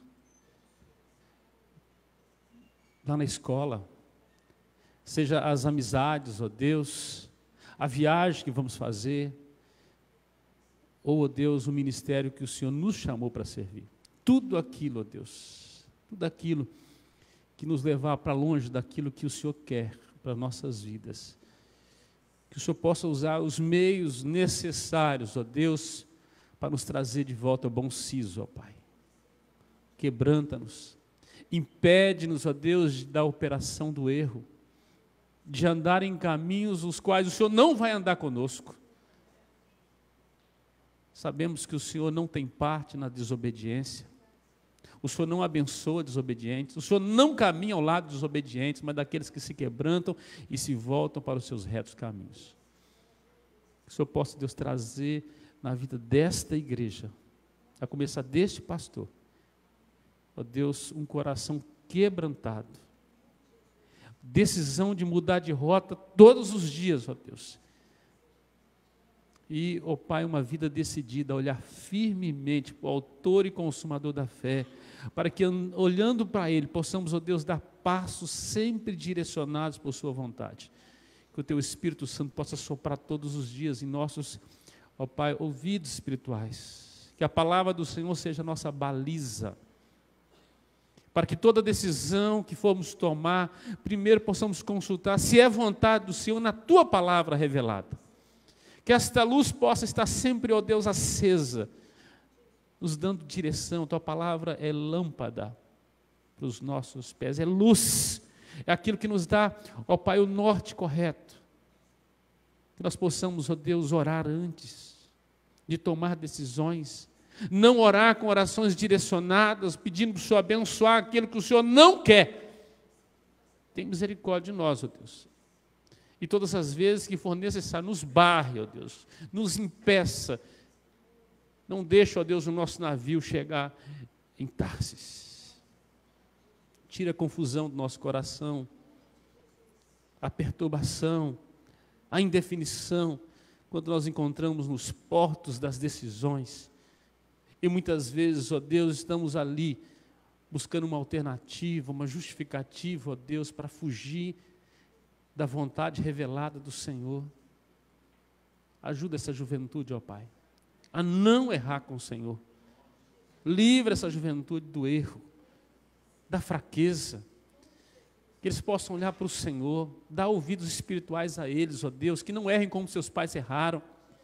Dê a eles sabedoria, não somente inteligência, para aprender com os próprios erros, mas que possam aprender, ó Deus, com o erro dos outros.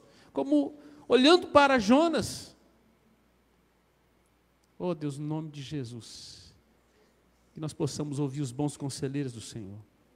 Há anciãos, há pastores, há líderes, há pais, há homens e há mulheres do Senhor que têm buscado tua direção, e muitas vezes esses, ó Deus, têm lutado, orando, intercedendo e orientando a juventude, ó Deus, a não errar. Eles possam ouvir, Senhor, no nome de Jesus, e que o Senhor possa colocar paz nos corações. A tua palavra diz que a paz do Senhor é árbitro em nosso coração. Ela testifica que estamos andando no caminho certo.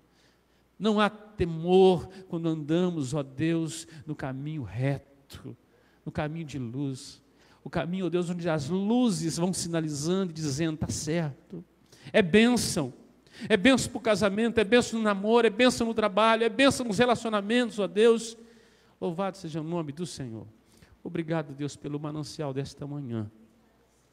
Durante todo esse dia, essa palavra, Deus, possa, Deus, ir trabalhando no nosso coração, na nossa mente, na nossa alma, ó Deus, produzindo decisões. Eu sei que muitos de nós, ó Deus, ficamos algemados nos bancos, ou de repente acompanhando, ó Deus, pela internet, ó Deus, não decidimos ainda. Tua palavra, ó Deus, ela despedaça, apenha.